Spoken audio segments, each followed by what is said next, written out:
Hi all, అందరికీ ఉగాది శుభాకాంక్షలు. కాస్త బిజీ ఉండడం వల్ల లేట్గా పోస్ట్ చేస్తున్నా. నేను ఈ ఇయర్ ఉగాది ఎలా సెలబ్రేట్ చేసుకున్నానో ఈ వ్లాగ్లో చూపిస్తున్నా, చూసేయండి.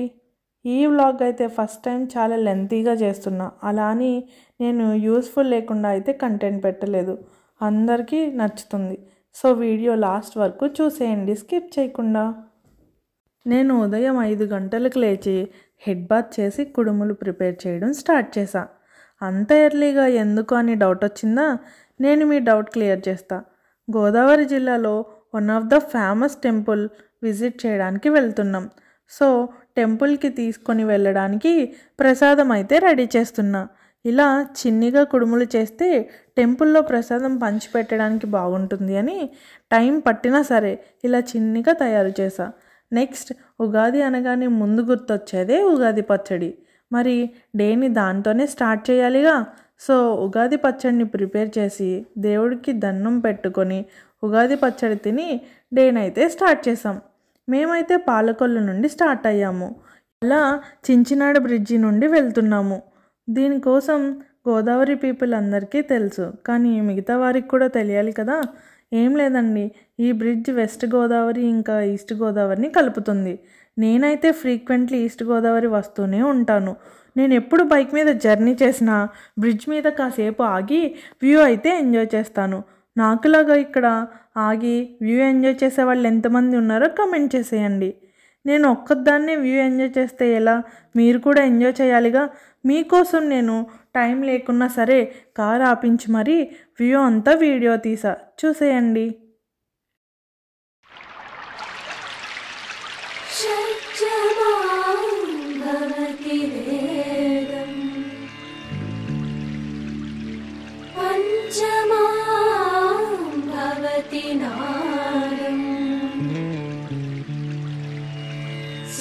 శిఖరి నిగమజరే స్వరలహరి.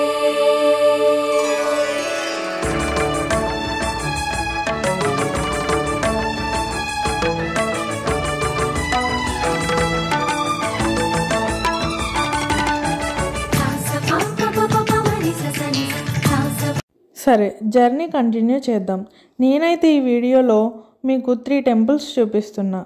బట్ మెయిన్గా మేమైతే ఒక టెంపుల్ వెళ్ళాలి అనుకున్నాం, కానీ దగ్గరలో ఉన్న టెంపుల్స్ అన్నీ విజిట్ చేయాలి అని ముందుగా అప్పనపల్లి శ్రీ బాలబాలాజీ టెంపుల్కి వెళ్తున్నాము. ఈ ఊరు పాసర్లపూడి నుంచి అమలాపురం వెళ్ళే దారిలో ఉంటుంది. చుట్టూ చెట్లు, ఎంతో స్వచ్ఛమైన గాలి. ఈ పల్లె వాతావరణం చూస్తుంటేనే ఎంతో ప్రశాంతంగా అనిపిస్తుంది. మీలో ఎంతమందికి ఈ గుడిని దర్శించుకోవాలని ఉంది? మరి ఇంకెందుకు ఆలస్యం, మీరు కూడా ఒకసారి విజిట్ చేసేయండి. ఇక్కడ నుండి ఎడమవైపు తిరిగితే మనకు ఒక ఆర్చి కనిపిస్తుంది. అలా మనం ముందుకు వెళ్ళాలి. చూసారా, 2 పక్కల కొబ్బరి చెట్లు, మధ్యలో దారి ఎంతో అందంగా ఉంది కదూ. మనకి అక్కడక్కడ బోట్స్ కూడా కనిపిస్తాయి ఎటువైపు వెళ్ళాలి అని. మనం వాటిని ఫాలో అవుతూ టెంపుల్ని అయితే చేరుకోవాలి. కోలోనా పల్లె కోడి కూతల్లే ఒల్లిరుసుకుందే కోడెలాగల్లే యాప పుల్లల షేదు నమిలిందే రామ రామ రామ రామ. తలకు పోసుకుందే నానేల తల్లే అలికి పూసుకుందే ముగ్గు సుక్కల్లే సద్ది ముటల్లే సగబెట్టుకుందే బాయి గిర్కన పల్లె. మేము కారులో రావడం వల్ల పార్కింగ్ ఇక్కడే చేసుకోమన్నారు. అలా కార్ పార్కింగ్ చేసి టెంపుల్కి అయితే వెళ్తున్నాం.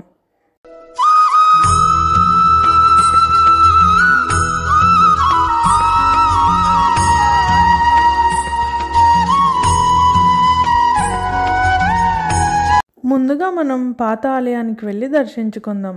ఇది క్రొత్త ఆలయానికి ఎదురుగా ఉన్న సందులో నుండి లోపలికి వెళ్తే ఉంటుంది.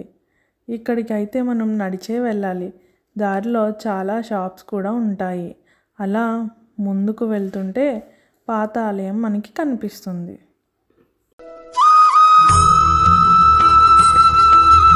ఇదేనండి పాత ఆలయం. ఈ ఆలయంలోనే స్వామివారు వెలిసారు. ముందుగా ఇక్కడ దర్శించుకొని తర్వాత క్రొత్త ఆలయంలో దర్శించుకోవాలి. ఇక్కడే స్వామివారు కొబ్బరికాయలో దర్శనమిచ్చారు.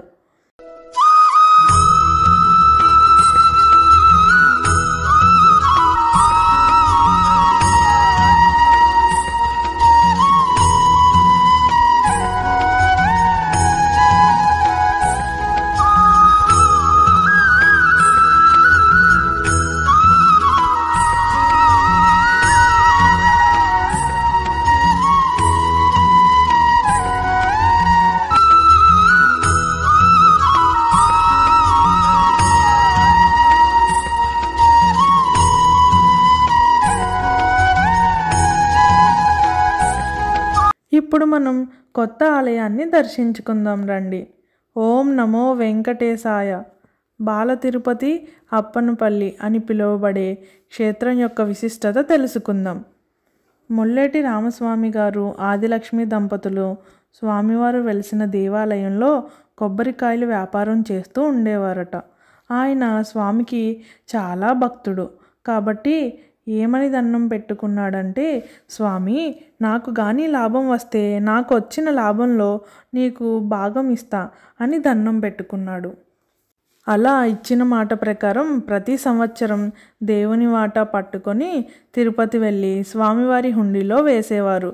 అలా ఒక సంవత్సరం ఆయన అక్కడికి వెళ్ళినప్పుడు అక్కడి పురోహితులు ఆయన్ను లోపలికి రానివ్వలేదట.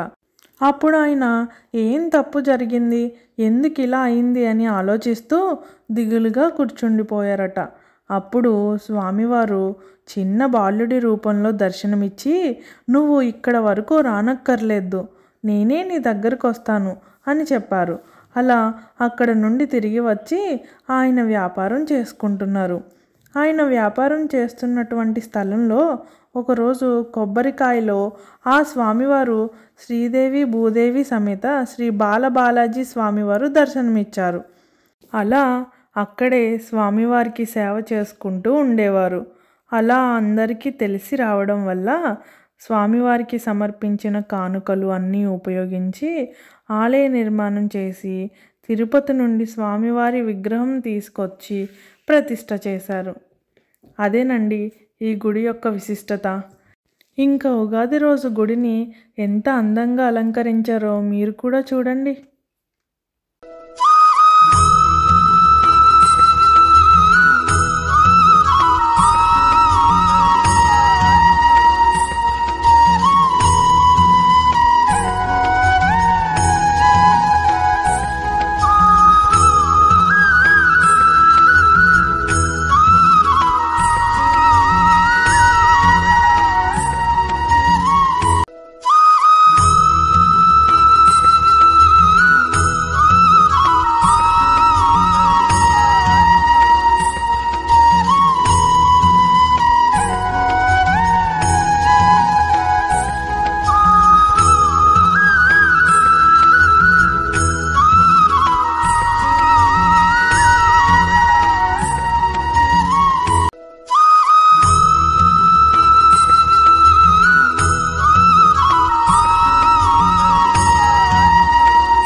నేను వీడియో స్టార్టింగ్లో చెప్పాను కదా, మెయిన్గా ఒక టెంపుల్ వెళ్తున్నామని. అదే అయినవిల్లి శ్రీ సిద్ధి వినాయక స్వామి టెంపుల్.